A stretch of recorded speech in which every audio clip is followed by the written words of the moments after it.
Ya ampun, ini lagu Blackpink. Jadi mereka itu kayak melaporkan account Instagram milik BTS. Kok tiba-tiba jadi BTS? Karena banyak yang baper sampai ke dunia nyata, guys. Kondisi terkini cewek Indonesia yang lahirnya tahun 2008. Panik ya? Panik ya? Panik lah, masa enggak?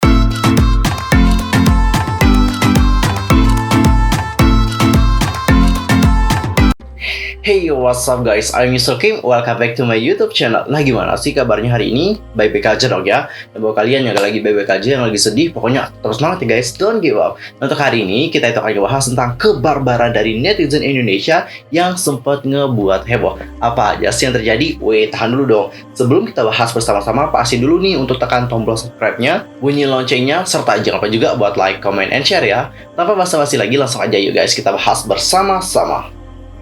Oke Cinggu, untuk hal yang pertama di sini ada sebuah lagu, judul lagunya adalah Madafaka. Ini seperti slang dari Malta yang itu. Oke, you know lah ya what I mean. Jadi lagu ini dibuat oleh orang Indonesia juga. Jadi banyak sekali yang menilai bahwa lagu ini, oh ini tuh lagu mirip sama lagu Blackpink yang Whistle. Kok bisa dibilang mirip ya, alias dibilang plagiat gitu sama Blackpink. Coba kita dengerin lagunya bersama-sama dan coba kita nilai apakah lagu ini emang bener-bener mirip.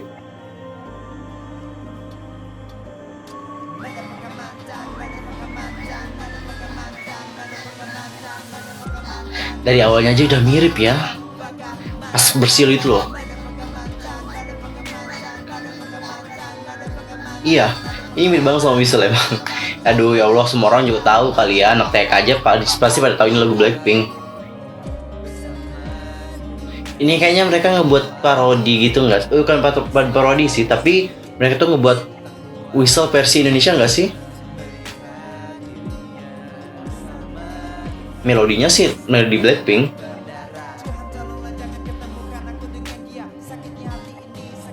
Abis itu ada abis itu ada rapnya juga kan.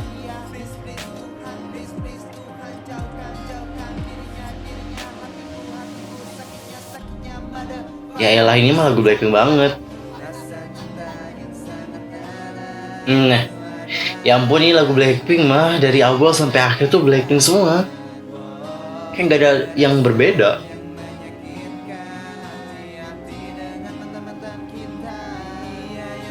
Ini mereka ngebuat di versi Indonesia nggak sih?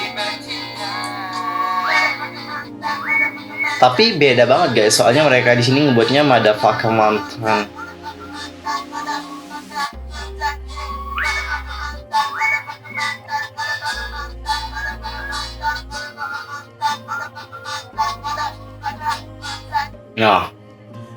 Nah, sama lagi.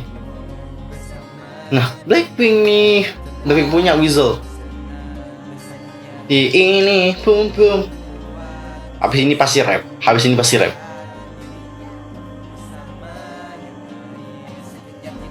Boom boom.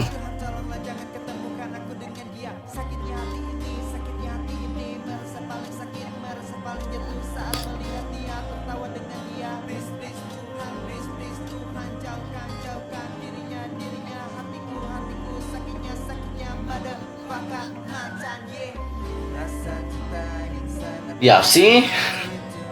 Ya iyalah, ini lagu Blackpink mah. Ya you know lah ya. Ini lagu Blackpink guys. Tuh. Dan untuk cover, ini siapa yang punya ya? Apakah ini punya mereka? Gila, yang kerja sama dia banyak banget nih. Ini kayaknya cuma ditaruh-taruhin aja nggak sih di covernya? Ada Sindo, ada Global FM, Harley X, Honda juga, lihat Super Music. Udah itu doang.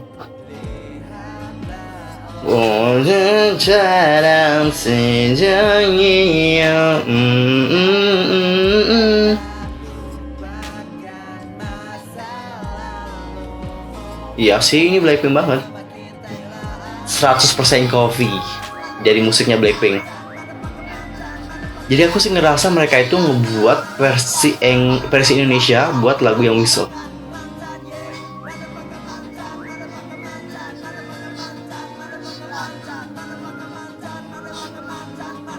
Matang.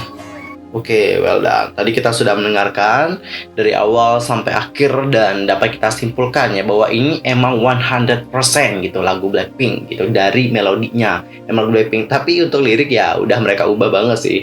Dan coba kalian lihat ya bagaimana isi di description box-nya. Ini tuh dibuat oleh Vissal Junior karena emang di YouTube-nya itu adalah Vissal Junior. Dan untuk judulnya aja Vissal Junior Mada Pakamanta.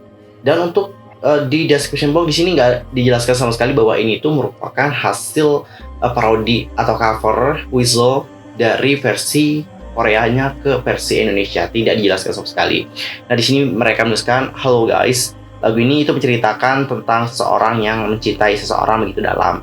Jadi dia kan udah jadian nih, udah lama pacaran, tapi dia itu diputusin. Udah lama putus sih, terus tiba-tiba ketemu kembali nih, dan dia posisinya udah punya pacar. Sakitnya tuh nggak berdarah tuh di sini gitu. Padahal masih saat itu pun dia masih cinta dan sayang sama mantan. Ada pakar mantan memang. Karena cinta banget sama seorang itu juga harap putusnya kandas. Hahaha. Cuman itu aja yang ditulisin di description box. Jadi nggak dijelaskan sama sekali bahwa ini tuh merupakan parodi atau cover gitu sih. Tidak dijelaskan sama sekali.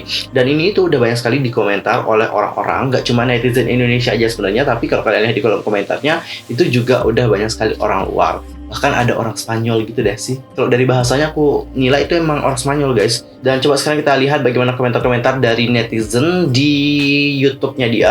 Ambil instrumen Weasel, lebih baik lu cover lagunya daripada lu ngaku-ngaku karya lo. Sumpah kalau Blink atau fans Blackpink tahu udah dihujat kali ya, nggak nyantumin instrumen aslinya pula. Please lah, ini tuh termasuk plagiat. Kalau punya kepala itu dipakai ya, mikir, bukan buat beratin kepala lo doang. Bener sih ya, kayak Johnny aja ya. Johnny itu kalau nge-cover guys ya, dia itu pasti nyantumin instrumental, karena si Johnny itu tahu itu bukan karyanya dia. Makanya dia ya kalau nge-cover lagu apapun itu pasti dia akan naruhin instrumental di dalam description box. Apa cuma gue yang selalu nunggu uploadan dia cuma buat nyumbang dislike? Wow, kayaknya banyak haters ya. Tremendo plagio The Blackpink. Ini bahasa apa nih? Ya, ini kan orang luar juga ya, bukan orang Indonesia. Lagu Blackpink Weasel ini, lah kalau berkarya jangan plagiat punya orang. Ini mah mirip banget sama lagu Blackpink Weasel, cuma bahasanya doang yang beda. Lo bisa laporin lo ke pihak manajemen Blackpink. Oke guys, tadi kalian udah ngelihat ya, banyak sekali dari orang-orang yang sudah memberikan kritik kepadanya karena dia juga telah dianggap memplagiat lagu dari Blackpink. Jujur kalau orang-orang mungkin kalau seperti aku ya, itu nilai pas dari awal ini tuh cuma cover doang gitu loh. Cover dari lagunya Blackpink versi Indonesia tapi setelah kita lihat untuk description box dan juga di kolom komen itu nggak dijelaskan sama sekali bahwa dia itu nge-cover gitu. Tapi tiba-tiba aja gitu diubahkan kayak gimana gitu kesannya ya guys ya.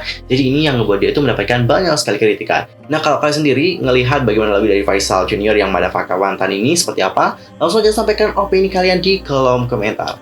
Dan juga sekarang kita akan masuk ke hal yang kedua, yaitu bagaimana Instagram dari Han So-hee diserang. Kenapa sih Han So-hee ini diserang? Karena kalian tahu kan guys ya, pada saat itu Han So-hee ini memerankan peran sebagai seorang pelakor di dalam drama The World of Merit, dunia pernikahan kayak gitu.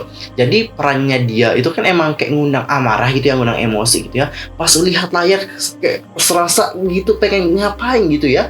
Orang-orang yang pada awalnya darah rendah guys langsung naik tensinya gara-gara ngelihat peran Han So-hee di sana serius. Kalau aku sih nggak mau nonton ya, karena aku emang menghindari drama yang buat stres. Jadi khususnya untuk Han So-hee karena perannya dia kan emang kayak gimana gitu ya kan, ngebuat emosi juga, ngebuat marah juga. Jadi hal ini nih guys yang ngebuat dia itu mendapatkan banyak sekali komentar pedas dari netizen. Karena banyak sekali dari netizen, terutama netizen Indonesia yang sampai kebawa ke dunia nyata. Padahal dia kan cuma acting doangnya kan. Dia itu cuma acting doang tapi banyak yang baper gitu. Misalnya nih Cinggu dalam postingan yang ini, Han So-hee itu kan ngunggah foto dirinya dengan angle samping ya. Jadi ini cukup menurut pantauan dari tim suara.com sih, pada saat itu ada 7.800 komentar dari netizen. Dan gak sulit buat kalian menemukan kata pelakor dalam kolom komentar tersebut. Yang pastinya kalau udah berhubungan dengan pelakor ya, ini kan bahasa Indonesia. Jadi pasti kita udah pada tahu dong ini tuh adalah komentar yang dibuat oleh netizen Indonesia. Contoh komentarnya kayak gini guys. Duh mbak, cantik-cantik kok mau ya jadi pelakor? Ya namanya juga peran ya. Kalau kalian mungkin yang mau jadi artis terkenal gitu, kalau ditawarin mau nggak jadi pelakor ya mau aja gitu. Namanya itu adalah job kalian, kerjaan kalian. Tapi siapa juga sih yang bisa marah kalau pelakornya kayak begini? Ya aduh, kamu juga nanti marah kok seandainya nih kamu punya pacar nih, punya suami lah istilahnya. Habis itu suami kamu selingkuh sama orang yang cantik, masa sih nggak marah? Alah, meskipun sebagaimana cantiknya dia, kalau suami kalian udah direbut, pacar kalian udah direbut, kalian tuh pasti tetap emosi. Cewek mana coba yang suka direbut pacarnya? Termasuk kalian juga pasti nggak mau dong ya. Nanya kok gini banget sih. Hai mbak pelakorku, sama aku aja mau. Tapi Cinggu, kalian tau nggak? Ini tuh bukan cuma Han Sohee aja loh yang kena. Salah satu pemeran dari True Beauty juga kena loh. Ya kalian pasti tahu dong ya pemeran yang aku maksudkan. Yups, bener banget nih, yaitu si Park Yoona yang memerankan tokoh Kang So Jin di drakor True Beauty. Jadi di episode awal, Kang So Jin memang diceritakan sebagai sahabat dekat dari In Juk Kyung dan berteman dekat dengan Lee Soo Ho. Dan pada awalnya ya Cingko, si Kang So Jin itu kan gak suka ya sama Lee Soo Ho, dan dia bahkan nganggap si Soo Ho ini sebagai saingannya gitu, dan dia juga ngebenci Soo Ho gitu. Kenapa? Karena Soo Ho ini selalu menjadi number one, mendapatkan peringkat pertama terus, sedangkan ayahnya pengen dia itu mendapatkan peringkat pertama. Jadi dikarenakan dia ini selalu berada di peringkat kedua, ayahnya ini selalu memukuli dia. Parah banget kan guys ya. Dan pada awalnya sih aku nggak nyangka gitu bahwa si Kang So Jin ini bakal suka gitu sama Soo Ho. Tapi pada akhirnya si Kang So Jin ini suka dong sama Soo Ho. Dan jujur aku yang nonton pas saat episode itu juga agak kesel sih sama karakter dari Kang So Jin. Kenapa? Karena karakter dia yang pada awalnya kan baik nih, tiba-tiba kok jadi jahat banget gitu ya, sampai ngejahatin si Im Jo Kyung. Kasian banget kan si Jo Kyung guys. Nah dikarenakan perubahan karakter dari Kang So Jin yang awalnya menjadi baik tapi menjadi jahat dikarenakan cinta ini, ngebuat dia mendapatkan banyak sekali komentar pedas gitu, karena banyak yang baper sampai ke dunia nyata guys. Dan beberapa komentar dari netizen adalah seperti ini, kalian tuh pasti bakalan nyakak. Cantik doang, nggak cantik banget sih. Jangan jadi ular dong di antara Im Jo Kyung dan juga Lee Soo Ho. Mulai stres ya sis. Jangan jadi jahat dong. Dan kalau kita berbicara ya tentang karakter dari Kang So Jin, kalau di drama kan dia ini diceritakan baik nih pada awalnya, tapi kemudian pada akhirnya dia itu menjadi jahat. Nah kalau di webtoon, Kang So Jin ini digambarkan sebagai sosok antagonis guys. Jadi sejak awal kemunculannya, ia memang sudah terobsesi dengan Lee Soo Ho dan juga ngebenci In Juk Kyung. Tapi nggak tahu kenapa ya si Kang So Jin diubah gitu. Diubah jadi orang baik dulu baru jadi orang jahat sesuai dengan karakternya di dalam webtoonnya. Dan guys, kita akan masuk ke hal yang ketiga. Ini tuh merupakan sebuah hal yang benar-benar heboh banget sih. Ini yang terheboh menurut aku ya, yaitu tentang kasus dari fans Rimar dan juga fans dari BTS. Nah Cinggu, hashtag Rimar pada saat itu menghebohkan media sosial. Topik ini berkaitan dengan salah satu seleb TikTok asal Filipina, yaitu Rimar Martin yang akun media sosialnya tumbang setelah diserang dan dilaporkan oleh netizen Indonesia.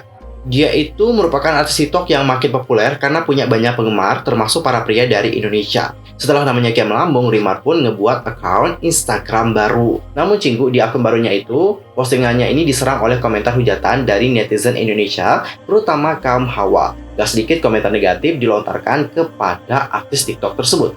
Serangan itu terus memuncak dengan banyaknya warganet wanita yang ramai-ramai melaporkan akun Rimar. Terus mendesaknya agar perempuan kelahiran tahun 1999 itu menutup akun miliknya.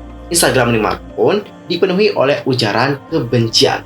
Jadi nggak terima dong ya bahwa Rimar ini kayak dikritik keras gitu ya, dan nggak terima juga gitu bahwa akun dari Rimar ini kayak di-report sama orang-orang cewek gitu. Jadi orang-orang cowok ini pun bertindak. Nah, orang-orang cowok ini melakukan something gitu. Jadi mereka itu kayak melaporkan akun Instagram milik BTS. Kok tiba-tiba jadi BTS? Ini gimana ceritanya nih bang?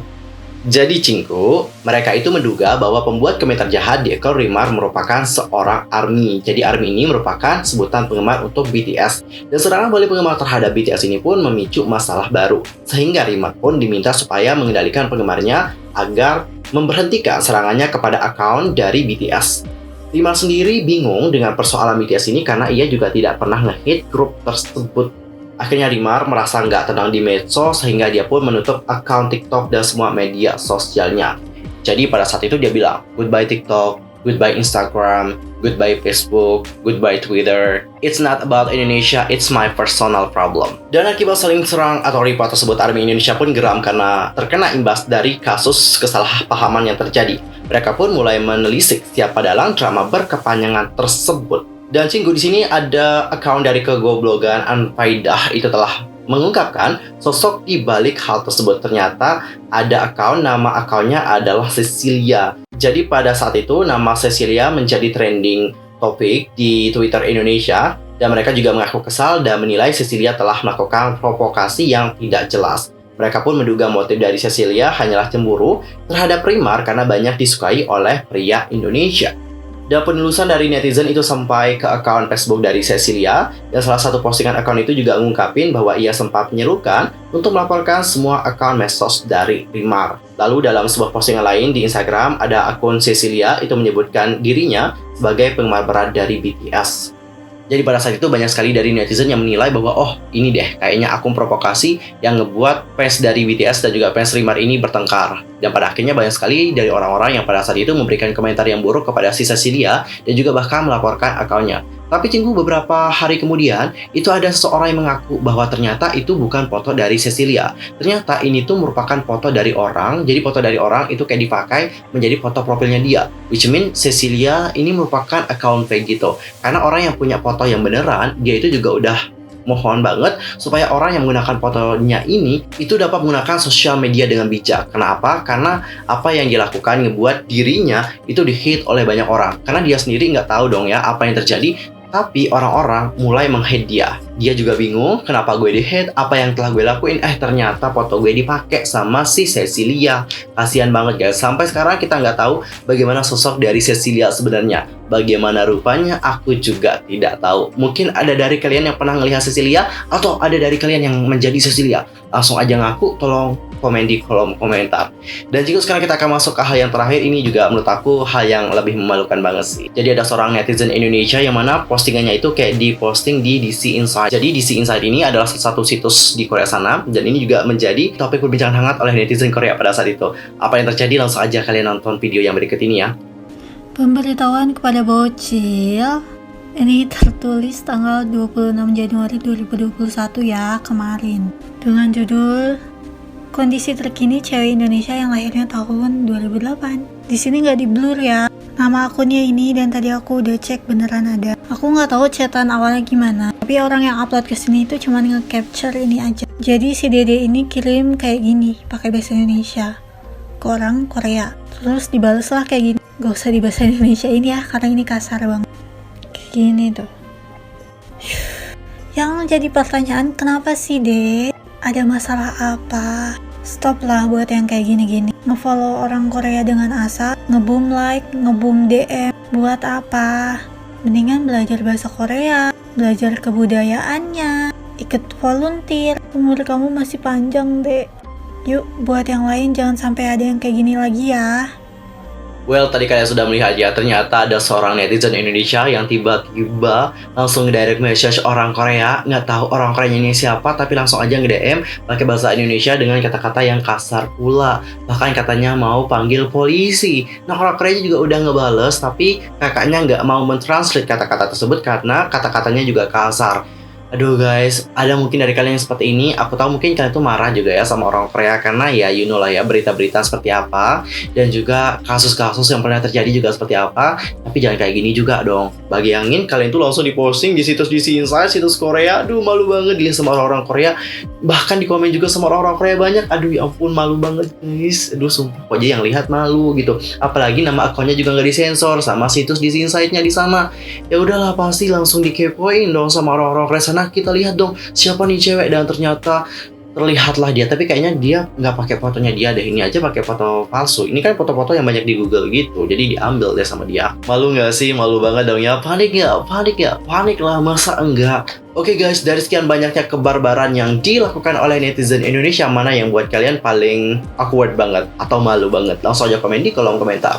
I'm Yusuki pamit, aku mohon maaf kalau ada salah baik dari ucapan, sikap, tindakan, dan sebagainya. I'm so sorry banget, dan mungkin ada kesalahan informasi, langsung aja komen di kolom komentar.